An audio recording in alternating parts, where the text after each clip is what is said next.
Hello, Namaskar and Adab to all my friends from your friend astrologer and guide Irfan, once more with you from your very own channel Astro Assurance. We have talked about a lot of planets in a house, specific planets in a house, conjunctions, doshas, and we have also talked about the aspects of Saturn. We have also talked about the aspects of Mars, and very soon we will also talk about the aspects of Jupiter, Rahu and Ketu, and also the single aspects of Sun, Moon, Venus and Mercury as well. However, what happens when there are multiple aspects on a house? Then how do you manifest the results of that house? Especially if it's on an important house and important aspects. And sometimes when we are struggling in that, say for example, if there are more aspects on the Lagna, which is you, which is also your health, or there are more aspects on the 10th house of career, or there are more aspects on the 2nd house of income, or there are more aspects on the 7th house of life partner, then how do you manifest these results? Now mind you, the difference between planets placed in the house is different from planets aspecting the house. Let's understand firstly the difference between planets placed in a house and planets aspecting the house. Planets placed in the house retain more control of the house because they are in the house. So if you are already seated on a seat, on a chair, somebody will have to put up a lot of struggle to dislodge you from there, isn't it? Because you are already placed there. But if you are just eyeing a seat and somebody else is also eyeing the seat, then you both can run to the chair to try and occupy it. It leaves more room for maneuvering. So something which is aspecting a house is different from a planet being placed in it. Let me give you an example from our day-to-day life. If we are tired, or if we are little frustrated, or if we are sad, and if a mother is around us, what will she do? She will sit with us, she will comfort us, she may hold our hand in her hands, she will put her arm around our shoulder, she may give us a head massage, she may prepare a good meal for us, and she may also motivate us, encourage us, and she may even shed a tear with us. That's how moms are. Now that is a planet placed in the house. Now imagine you are alone in a city and your mother is in another country, and then you call her and you say, "Mom, I had a bad day today, I'm very sad, this happened, that happened, my boss screamed at me, I don't know whether I'll have the job and all." Then what will the mother do?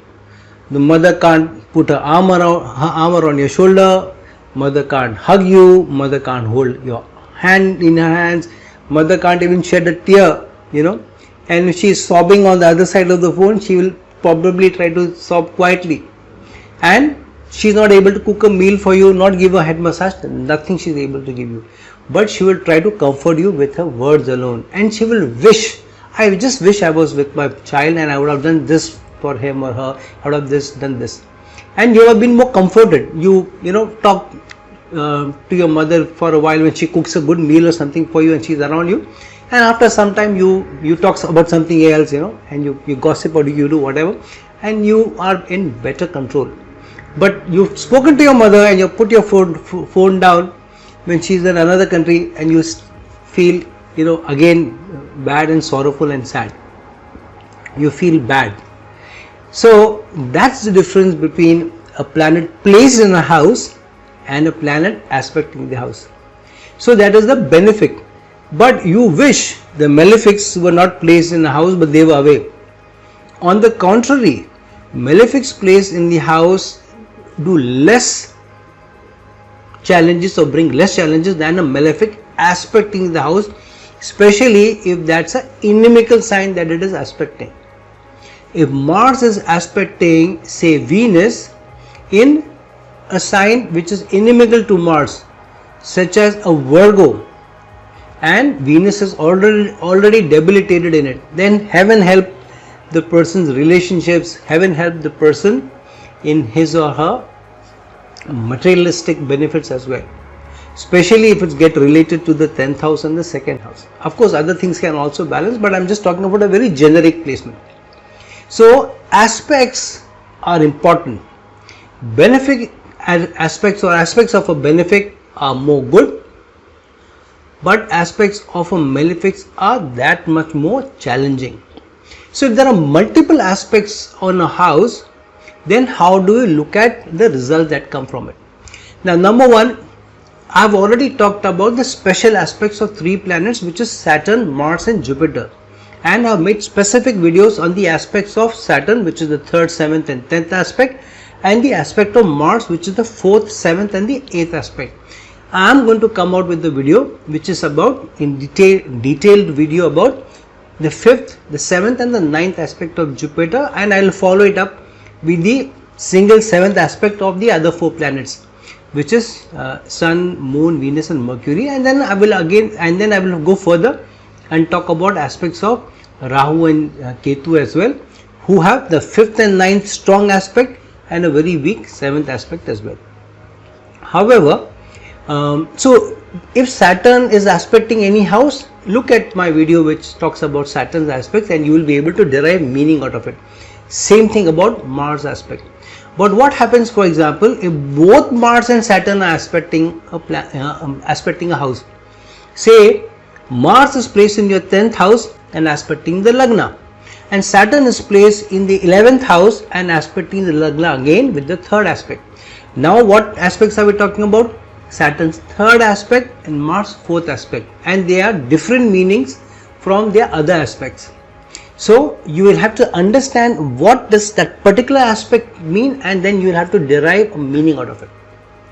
And so it becomes a double influence on the Lagna, because the planet can only influence and not control it so much. But by influencing the Lagna, especially because it is a malefic, it has enough and strong influence on the Lagna or on the individual. Now, why is that aspect different from being placed in the house? Which means control versus influence. So now when 2 planets or 3 planets and 4 planets are aspecting a house, they are able to exert a lot of influence, but they cannot control what the house will be able to represent to an extent where a planet placed in the house would be.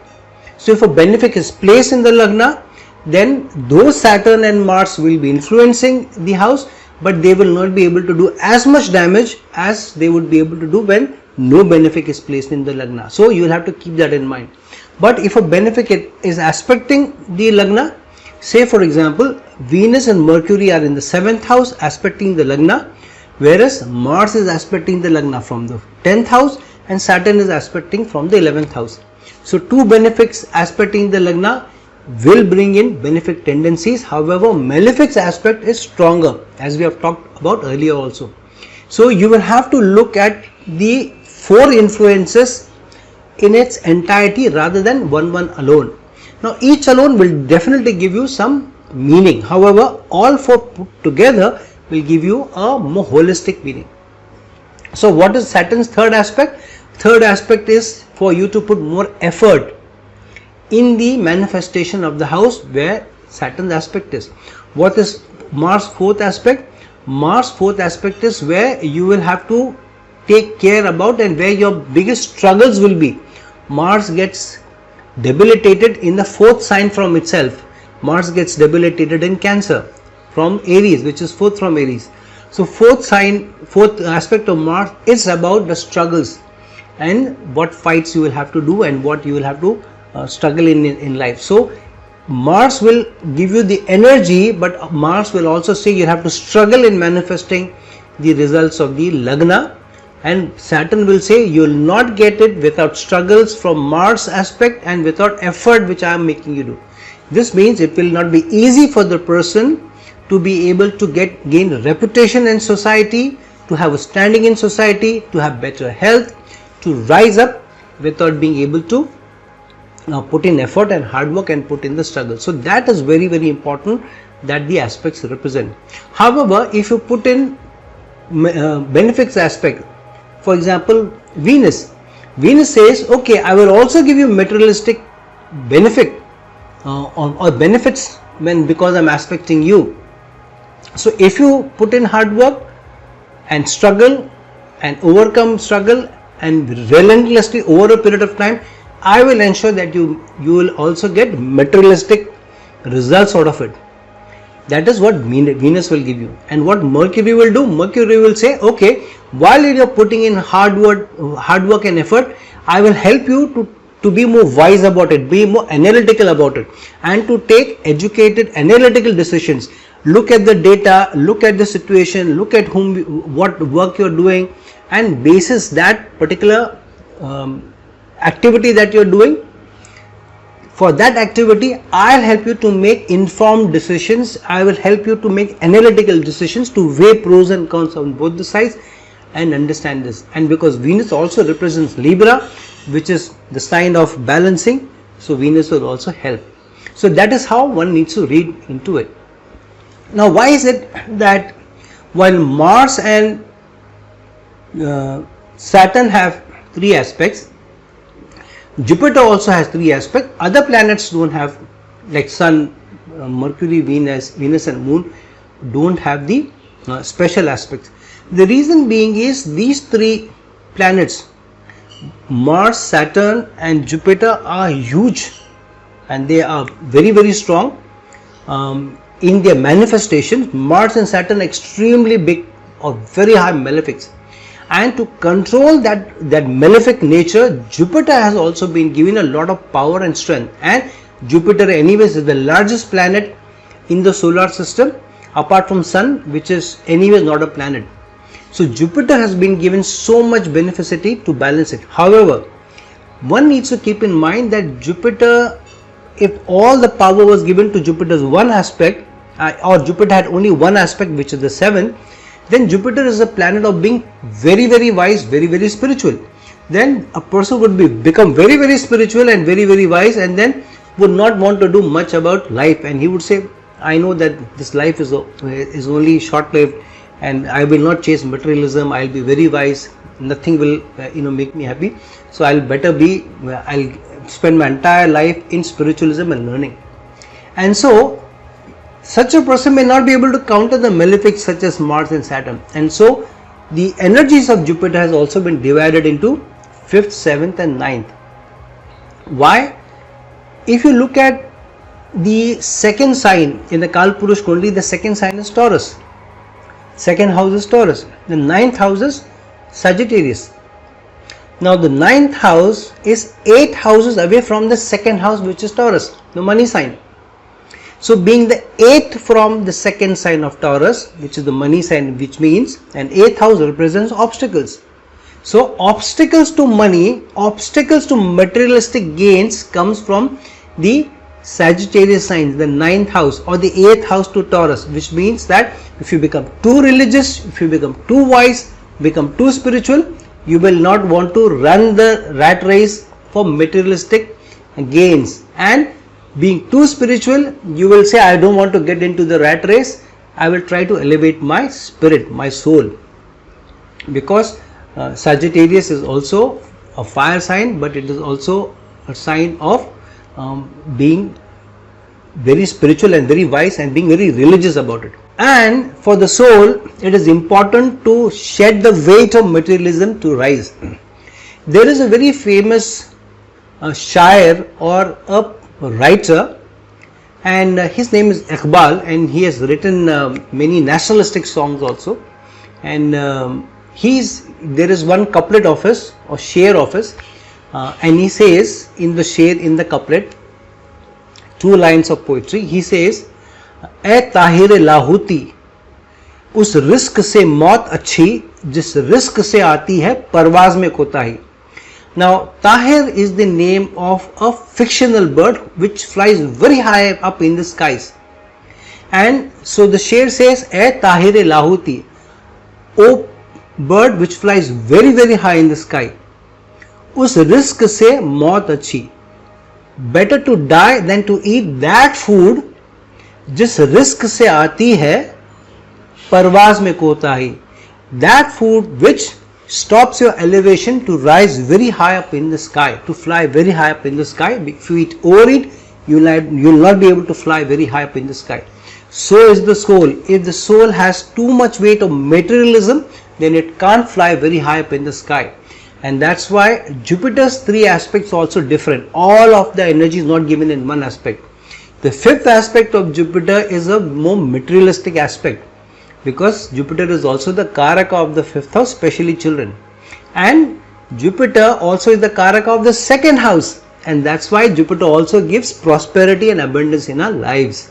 So you need to keep in mind how the balancing of energy happens. And so if there is a 5th aspect of Jupiter, it has a different meaning from the 7th aspect of Jupiter or the 9th aspect of Jupiter, which I am going to make a video anyways later on.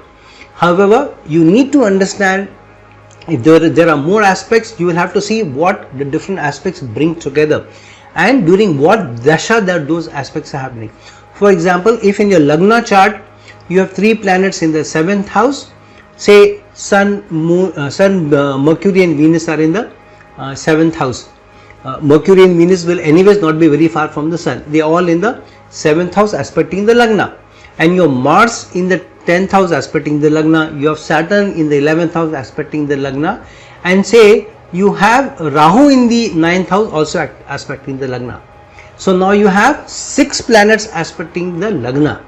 So you will have to see how the energies manifest and what dasha it is. That dasha will bring the aspect of that particular planet more in focus. If it's the dasha of Mars and Mars is in the 10th house aspecting the Lagna, then the energies of Mars will be strongly felt. And if it's the dasha or antardasha of Saturn, then the aspect of Saturn on the Lagna will be more strongly felt. However, the overall energies will, what will they say? Sun, Venus and Mercury will talk about benefits coming to you or benefits coming to you, and the Sun saying, I'll give you the energy, but you will have to also take the initiative, take the leadership, and if you do that, then I will also give you high pride and respect in society. Mars says, yes, you may get the respect in society and the adulation in society, but you will have to struggle very hard for it, and that is the struggle I give you. And Saturn says, okay, good, you may get the name, respect and the materialism provided by Venus with the analytical ability of Mercury, but I will not allow you to do it unless you put in a lot of effort, sustained effort, and for a long period of time. So that's how the aspects have to be seen together as an amalgamation, as a synergy, rather than them alone. Alone they will manifest stronger during the dasha and antardasha, but overall throughout the life, these 6 energies will constantly be felt by the individual. Rahu will give it more cleverness, the guile, and make it more tactful and also diplomatic.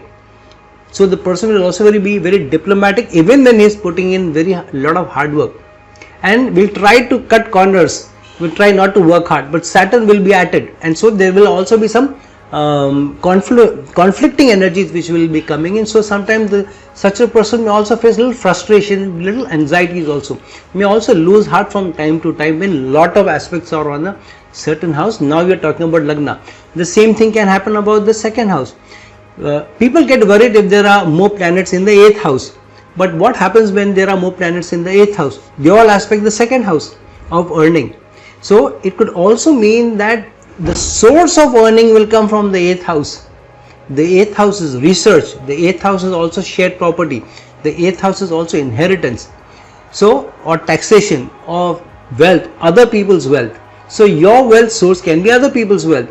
Your wealth can also be helping others in upheavals, in trauma, through surgery, you being a doctor, or you being a relationship counselor, or you being a tax person who is helping somebody to save money or invest in some places and earn more money if you are somebody who is in wealth management.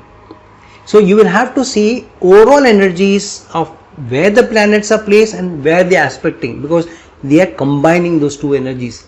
So when planets are placed in the 7th house and aspecting the 1st house, the Lagna, it is also saying that without teamwork, without being able to deal with people fairly, without keeping in mind what the other person wants and keeping good relations, you will not be able to go ahead or get ahead in life, and you will not be able to rise high in terms of reputation, in terms of gains, in terms of more respect in society.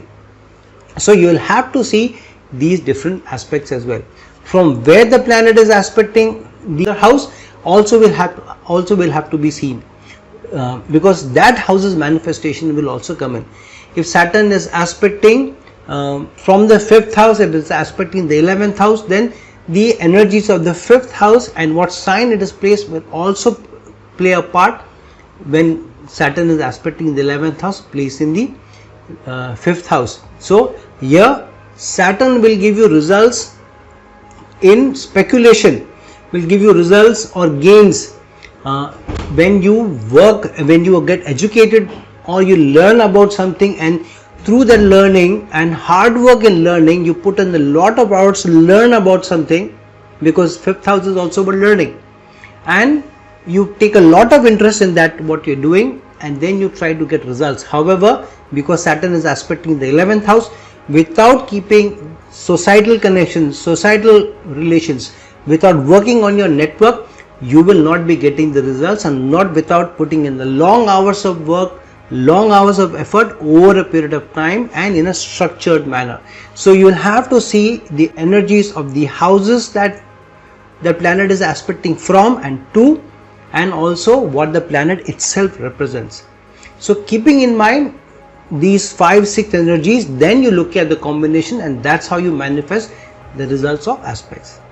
So friends, this is my analysis about when many aspects are on a certain house, how they give results which are different from planets placed in a house. Please look into your own horoscopes and see which house maximum aspects are on. Like I gave the example of a Lagna with 3 planets in the 7th and Mars and Saturn in the 10th and 11th house each. So see what house has maximum aspects on it, and what are the flavors of those planets and those houses, what they meaning, where they are pointing towards, and that will be a constant active placement and active house for you almost throughout life, and more so in the dasha of the planet which is aspecting it. So friends, like this video, share this video, and if you're looking for a personal consultation from me, please write to me at the links given below. Until some other time with some other video, this is your friend, astrologer and guide Irfan signing off. Ciao.